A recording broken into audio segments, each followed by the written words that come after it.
The Grinch scheming atop Mount Crumpet, overlooking the joyous lights of Whoville below, as he begins to plot his plan to steal Christmas. High atop the snowy peaks of Mount Crumpet, the Grinch lived in seclusion in a dark and dreary cave. His heart was 2 sizes too small, and his disdain for joy was unmatched. Below his cave lay the bustling village of Whoville, home to the Whos, a cheerful and kind-hearted folk who loved Christmas above all else. The Whos' Christmas celebrations were nothing short of spectacular. From caroling to feasting, they celebrated with boundless enthusiasm. But every twinkling light and every joyful song only deepened the Grinch's loathing. "How dare they?" he'd sneer. "Their happiness is an insult to my misery." This year, the Grinch resolved to silence their cheer once and for all. For 53 years, he had endured their festivities, but no more. He concocted a diabolical plan. He would steal Christmas. The wicked plan. The Grinch's plan was as elaborate as it was devious. He would disguise himself as Santa Claus, sneak into Whoville on Christmas Eve, and steal everything that made the holiday special.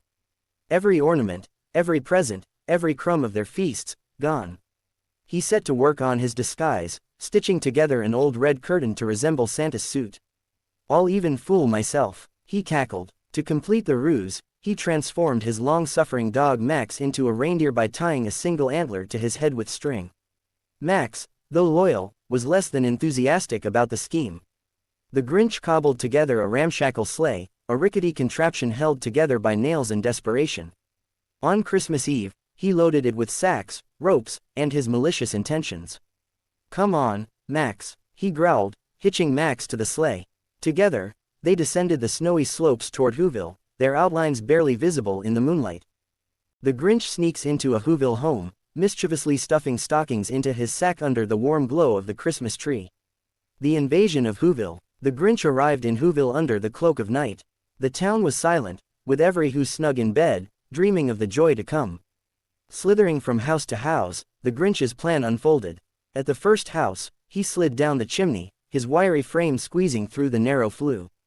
He landed with a thud in the living room, his yellow eyes gleaming in the glow of the Christmas tree. "This is too easy," he muttered, grabbing a sack. He worked quickly, stealing stockings from the mantel, ornaments from the tree, and even the milk and cookies left out for Santa. He stuffed everything into his sack, which bulged with stolen cheer. The Grinch repeated this process in every house. He took presents, decorations, and even the food for Christmas dinner. Turkeys, pies, puddings, nothing was spared.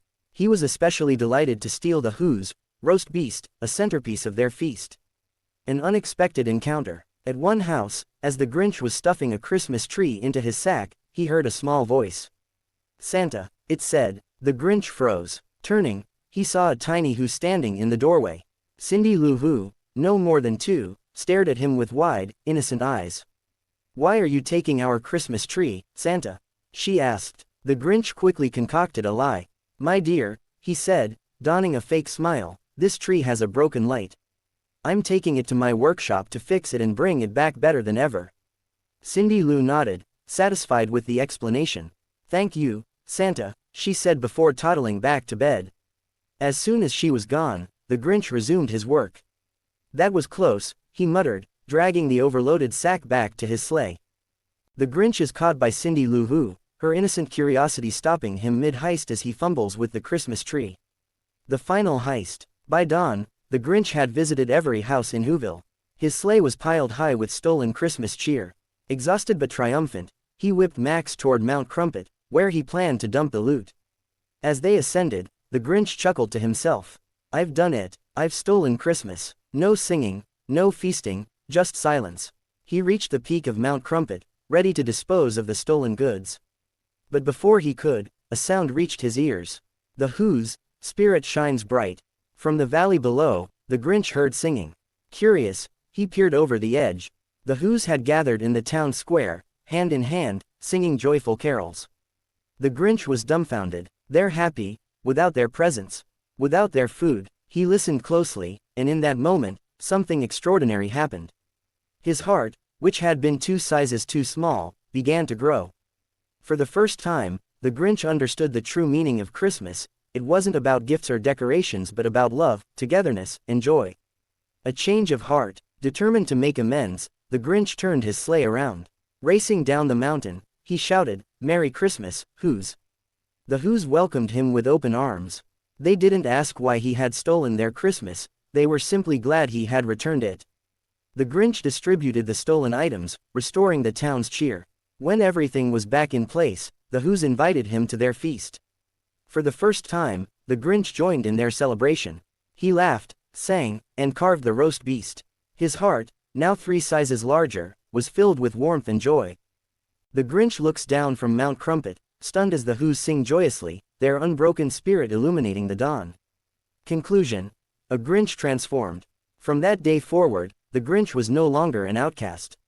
He became a beloved part of Whoville, celebrating Christmas with as much enthusiasm as anyone else. His transformation became a legend, a story told to remind everyone that the true spirit of Christmas lies in kindness, love, and community. The Grinch, embraced by the Whos, forgiveness, joins their joyful celebration, carving the roast beast at a festive feast.